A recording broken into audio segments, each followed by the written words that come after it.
Hello Aquarius Collective, Sun, Moon, and Rising. Ako po si James. Kamusta po kayong lahat? And welcome po to James Tarot PH. Diretso na po tayo sa inyong weekly reading for April 14 to 20. Tulad po nakagawian, kunin nyo lang po yung mga ka-resonate kayo and leave the rest. Yung pong ibang impormasyon ay para po sa ibang Aquarius po yon. So use po your intuition para makuha nyo po yung akmang messages po na kaloob po sa inyo na yung spirit guide sa ating reading for today.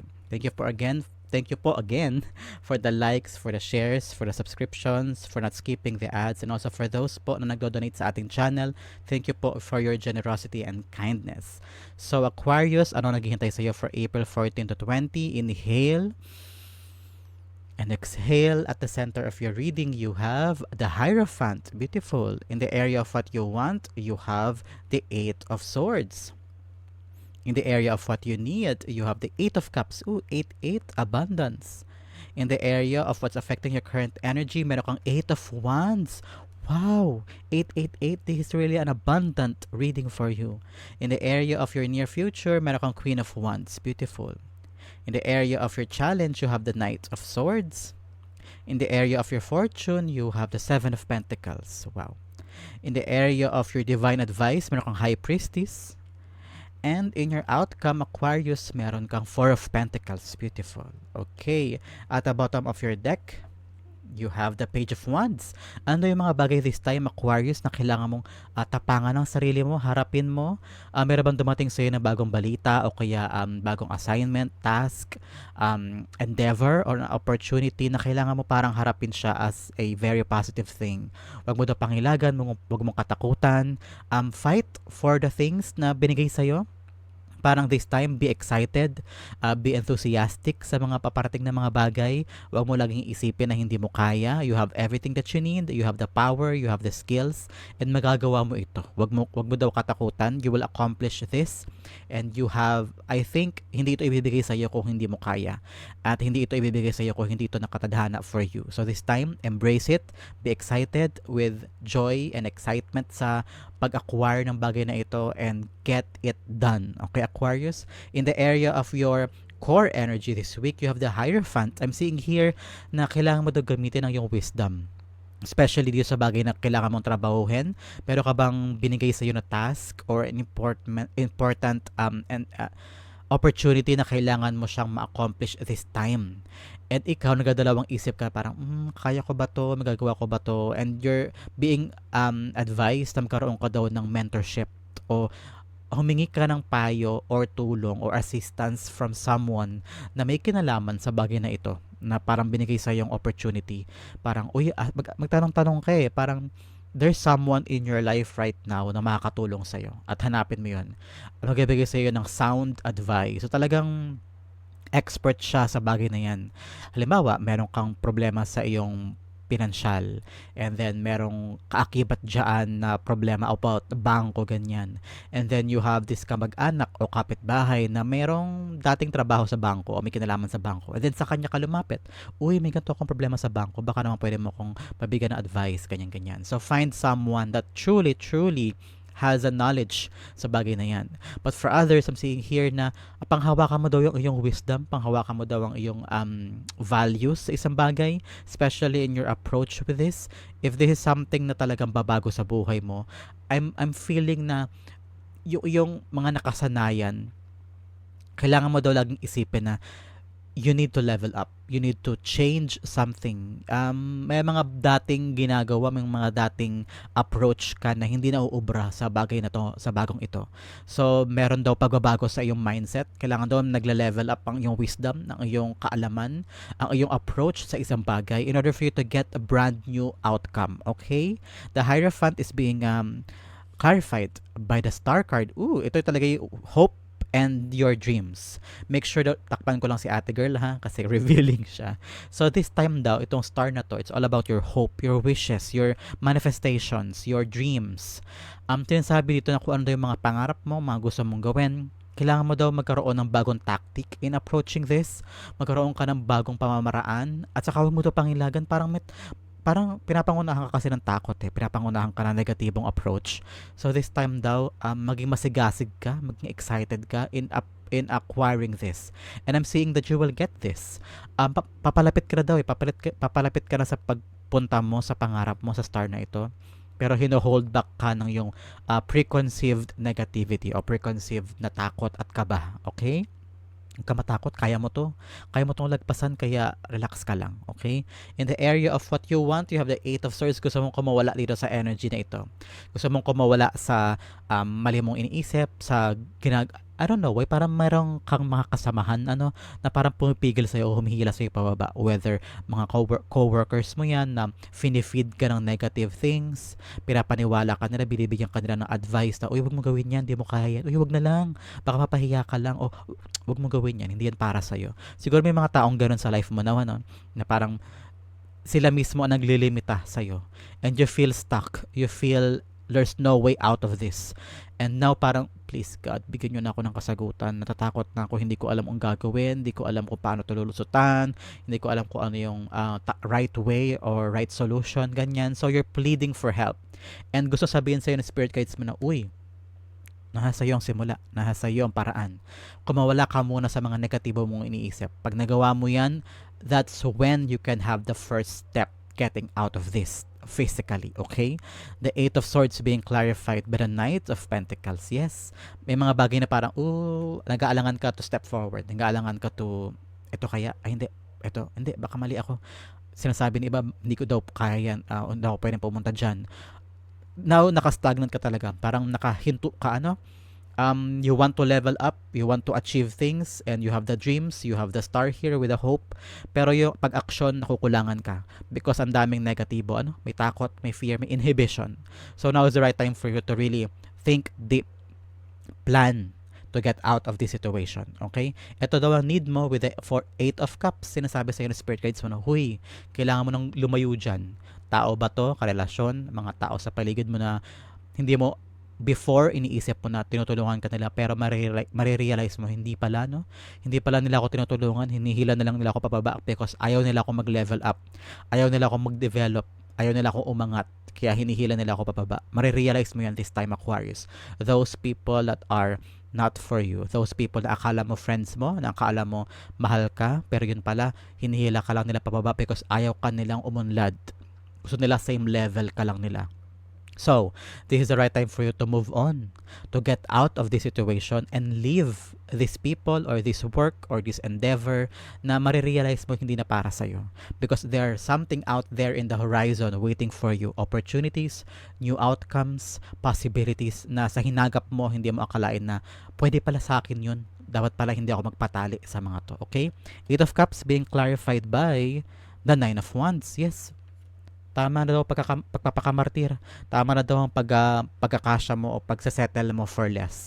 Nagpapakapagod ka sa isang bagay, sa isang tao, sa mga opportunity na ito o sa mga endeavor na ito na marirealize mo na yung effort ko ay hindi napapalitan ng resulta. O kaya yung pagpapagod ko o pagbibigay ko ng maraming atensyon, pagmamahal, care for these people, tapos hindi naman bumabalik sa akin, parang enough na, time na to leave. Yung energy ko, yung talent ko, yung skills ko na kaya kong ibibigay ko na lang sa mas makakabuti o sa mas deserve nito. So, this is the right time for you to walk out on the things na pinaghirapan pero walang balik o pagmamahal na hindi na nasusuklian. Okay? In the area of what's affecting your current energy, you have the Eight of Wands. You have 888 dito, ha? Abundance, sa yung abundance, kaya kailangan mong laksan ang loob mo, okay? Eight of Wands ang naka-apekto sa Hierophant. With this leveling up sa life na gusto mo makuha, with this hope in your dreams, sa parang, please, I want this to have in my life. Kailangan kong iangat yung buhay ko, yung sarili ko, pero I don't know where. Sinasabi sa'yo ng spirit guides mo na kung ano tong direksyon na pupuntahan mo, you're on the right path. And I'm seeing you trying to get out of this. Pero nandun na yung hope, nandun na yung initial step, nandun na yung initial thinking. Pero ang kailangan mo daw talaga ay pag-action. And focus. Ano ba talaga yung parang gusto mong puntahan, gusto mong tumbukin, pumunta ka doon and be at peace in knowing na ikaw ay nasa tamang direksyon, you are protected, you are guided. I'm seeing good news gonna come to you in the coming weeks. Kaya antabayanan mo yan. Yung good news na yan ang mag-push sa'yo para lumakad paabante doon sa direksyon na divinely orchestrated for you. Eight of Wands being clarified by by the Two of Cups. Yes, this time may communication. Parang meron kang alignment with your higher self. Your higher self knows the way. So this time, yung mga action mo, yung decision mo this time, yung parang confusion mo na parang, parang may mali dito ha. Parang kailangan ko na itong iwan at pumunta doon. That is your higher self talking to you.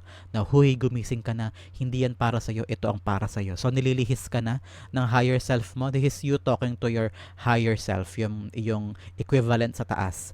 At sinasabihan ka na niya na, dito ka na pumunta, huwag ka na magpakamartir dyan, walk away. And you're on the right path, okay?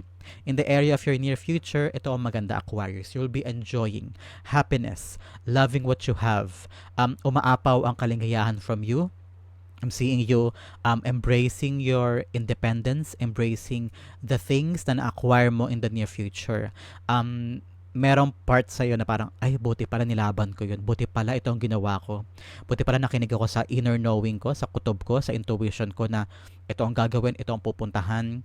I'm seeing you, especially with this walking away, kapag ginawa mo ito, walking away from something na hindi na para sa'yo, you will get what you deserve and you will get the things na talagang para sa'yo, na ipinagkait sa'yo ng other people o ng mga endeavor o trabaho in the past. And I'm seeing na you're on the better place in the near future. Congratulations. Queen of Wands being clarified by the Six of Wands. Yes, victory.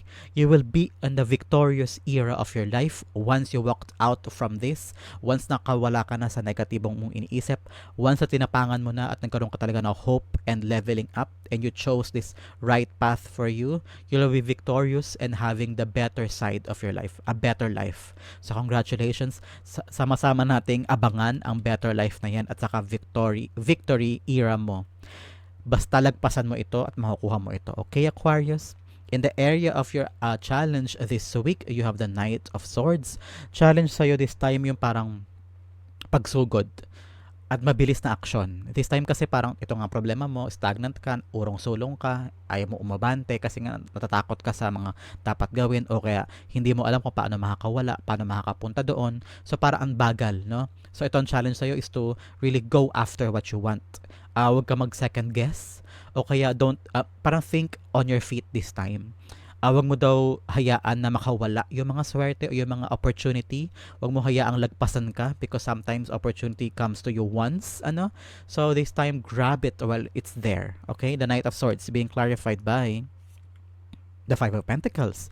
Yes, you feel stuck right now. Mas nag-focus ka daw kasi sa kakulangan mo, sa yung weaknesses, sa mga bagay na wala. So parang, wala akong ganto, wala akong panggastos bukas, wala akong masakyan, wala akong pera. Of course, di ba, mahirap pag walang pera. Pero, always shift your perspective. Ano yung meron ako na mapapakinabangan ko? So, ngayon tumingin ka sa paligid mo. Ano kaya dito yung may potential for me para umabante sa buhay o magamit ko in my favor or in my advantage, ganyan.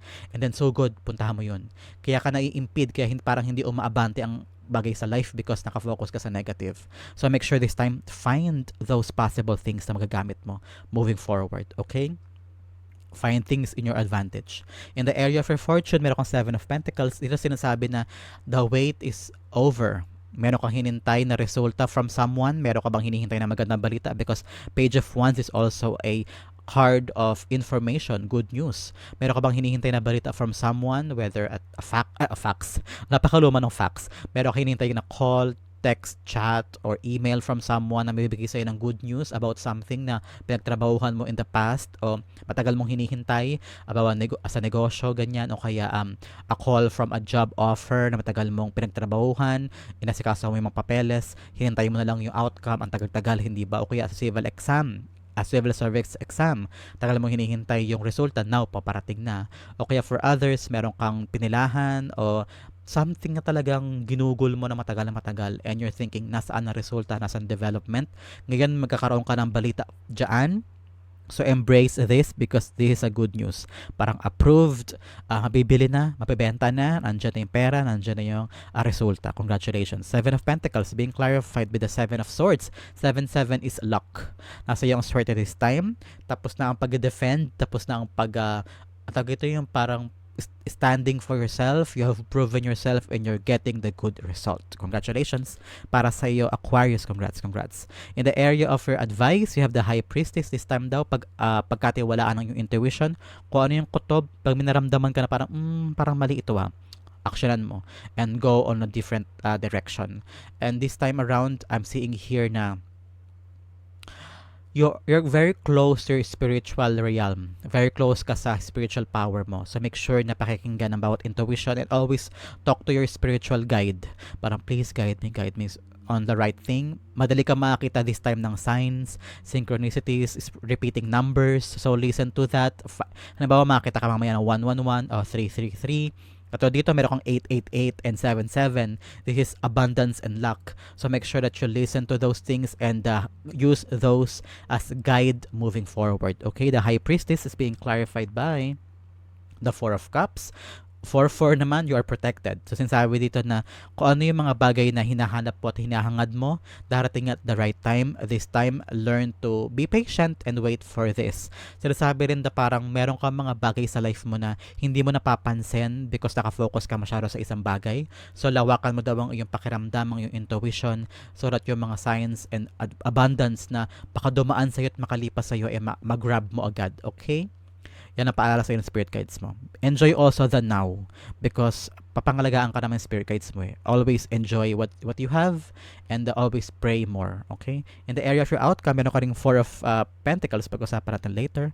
But first, let's have additional messages from the Divine. We have number 64 or 6 and 4. This is a confirmation sa'yo kung importante po ang mga numbers na yun that this reading is for you. You have Wasp Spirit. Nakita pa ba kayo na Wasp anywhere? Whether pictures, personal, or internet, this is a confirmation that this message is for you. Sometimes, life stings. Minsan daw yung mga dito, especially here, may mga dapat ka nang iwan. Minsan talagang masakit yung mga bagay na yun, mahirap, nakatakot, pero that's life and you have to really push yourself forward, okay? Another message, you have listen to your intuitive signals. With the High Priestess here. They are real and will guide you in the right direction. Lagi mo ito pakinggan ng iyong intuition, Aquarius, dadaling ka niyan sa tamang direksyon. Ito ang area na kailangan pag-focus on this whole week. You have surrender. I can release my need to control. So may mga bagay doon na hindi mo kailangan ipilit. Kung naramdaman mo kailangan i-let go. Pero always focus on yourself and tapangan mo ang sarili mo. Pero as you go, as you do your best effort, ipagpasa Diyos mo yung mga bagay na out of your hands. Okay? Especially here with the Four of Pentacles, let go of the things. Kasi Four of Pentacles may mga pinangahawakan pa rin siya mga bagay na hindi na para sa kanya o mga bagay na alam niyang kailangan na niyang iwan at i-let go for you to acquire new things. Kapag mayroong mga pinabayaan, may darating na mas maganda. Lagi mo tatandaan yan, Aquarius. Always let go of things, surrender things na hindi na para sa'yo para pumasok ang mga bagay na mas maganda. Okay? The Four of Pentacles being clarified by the Three of Pentacles. Yes. Once you let go, you will realize that new things and people na para sa iyo at nandyan para sa iyo will come in.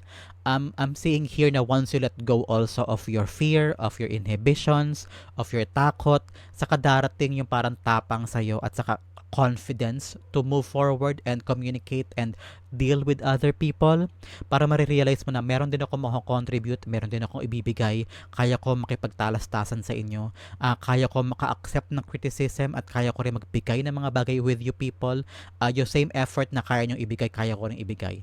Letting go of fear, letting go of criticism, letting go of perfection, and work with other people, and that will give you the growth that you need para sa mas brand new start and new outcome that you desire for yourself. Okay, Aquarius, that is your April 40 to 20 reading. Sa po kayo naka-resonate, sa po kayo naka-relate, comment down below and I'll be reading your messages. This has been James for James Tarot Page. God bless everybody.